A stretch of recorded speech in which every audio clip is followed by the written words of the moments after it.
Welcome to our Ayurveda talk. We are going to spend a little bit of time talking tonight, a little bit of how Ayurveda looks at the root causes of disease. What I really love about Ayurveda is it's a simple science, and yet it's very complex. Because when you start to consider all the different factors, that's where things become complicated. But we're going to just talk about what are the possible causes of disease. And really, Ayurveda breaks it down to the elements, which come together as your doshas, right? Your dosha is your constitution. So those get irritated or aggravated and pushed out of balance. They're going to either get pushed out of balance because they're excessive, so too much of that element, or they're going to get pushed out of balance because it's insufficient, so not enough of that element, or they're going to get pushed out of balance because of improper use of these three things. So these are the three things that we are improperly using: our senses,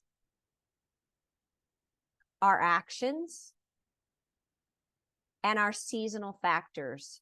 Most people do not even pay any attention to the seasonal factors. We just carry on with life like normal.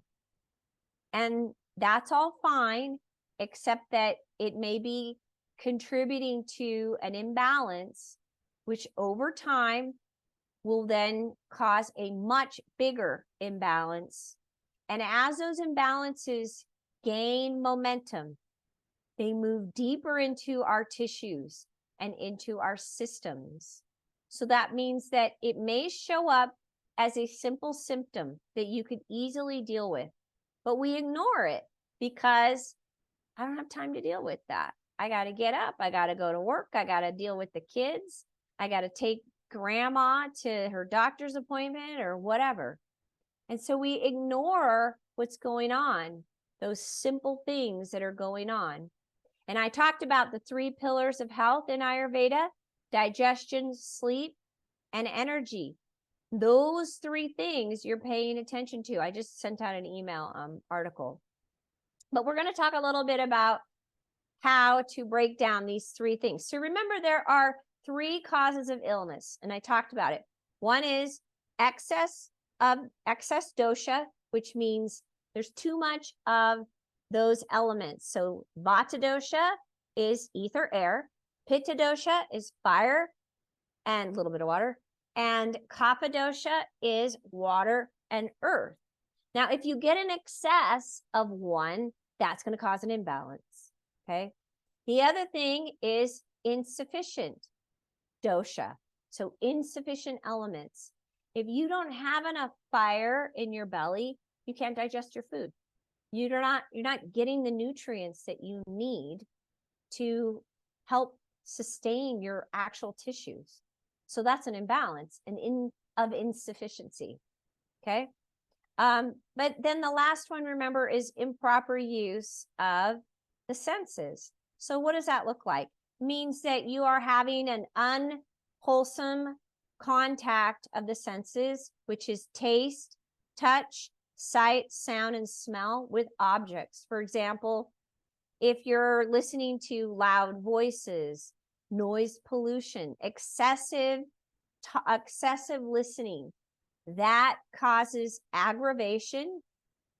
And then it can also cause health problems. So you can end up with problems with your actual ears. And then also it can cause mental imbalances. When you have an overstimulated mind because you're listening to too much, I know, because I have had a partner where they had a job where they had to talk to people all day long. And counselors are like this. All day long, they are talking and listening to people and listening to their problems and taking it in and taking it in. And they're done. They're done. At the end of the day, they can't take in anymore. They have to assimilate. So that would be an example of the mind becomes overwhelmed with too much input. Touch would be contact of the skin with chemicals, hot objects, overly cold objects. Sight is too much exposure to light, like staring at the sun, or overstimulating the eyes with our devices, on computers, on our phones, on our iPads, and we're just constantly stimulating. I have clients that get woken up in the middle of the night, so they have a sleep disturbance, which, by the way, is oftentimes a vata issue, and then they actually contribute to the sleep disturbance because they get up and they go watch TV, or they get on their device. And you don't want to do that because you're actually fueling that imbalance. So you have to look at what is going on with your actual senses. Am I overstimulating them? Am I understimulating them? A lot of people in our culture, it's usually overstimulation. So it's an excess. Also, our actions. That's the second thing that causes that improper use of our actions.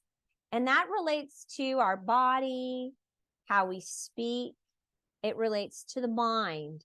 It includes our conduct, our behavior, our urges, our posture, our concerns, and our emotions. Thoughts and decisions leading to harmful and unhealthy situations are said to be errors of the intellect. That is when it becomes important that we start developing the witness. We start realizing that we are not our thoughts. We are not our emotions. We can start developing a practice. This is where meditation practice is very, very beneficial, because it starts helping us develop that witness, that observer of, oh, look what's coming up now. Look at the thoughts that are moving through the mind now. Look at the emotions that are surfacing. Okay, so paying attention to the intellect, and are we feeding those errors of the intellect by giving energy to our doubts and our fears and our negative thinking and our judgments? Or are we able to be the witness, be the observer? Spiritually speaking, the first intellectual error is to believe that anyone or anything is separate from oneness. In the Ayurvedic perspective on that, this is the Ayurvedic perspective, is if you go back and you look at all the ancient texts that come out of the Vedics, the Vedas, then they will basically say the first cause of all diseases is that we actually have lost faith with the divine.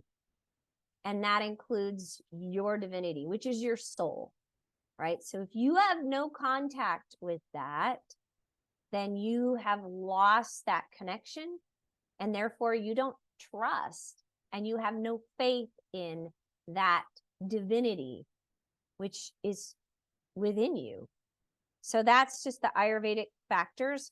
There's also seasonal factors, which is a more complicated topic, but I'm going to just kind of briefly go over that. So different seasons cause different excesses of the doshas, of the elements.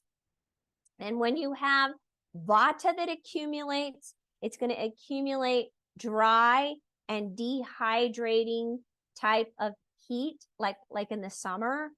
And then that becomes aggravated during the rainy season. So it shows up in the rainy season. So you'll start feeling that vata aggravation when we come into that rainy season. And then it causes weakness in digestion, and it can cause gas from the earth.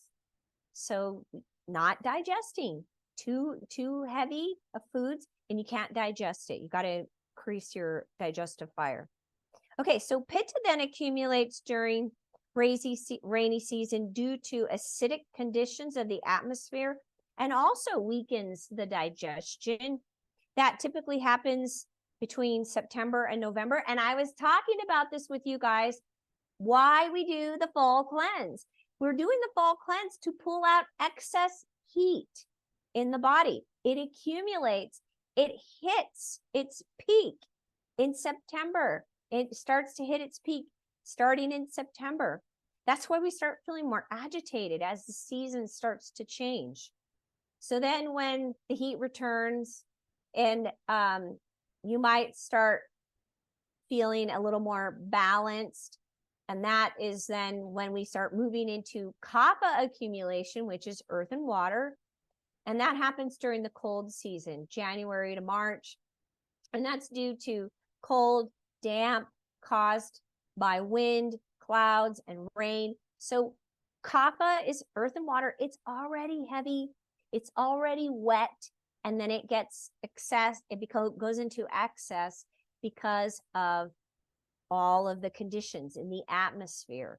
And so then warmer weather then liquefies and accumulates the kapha.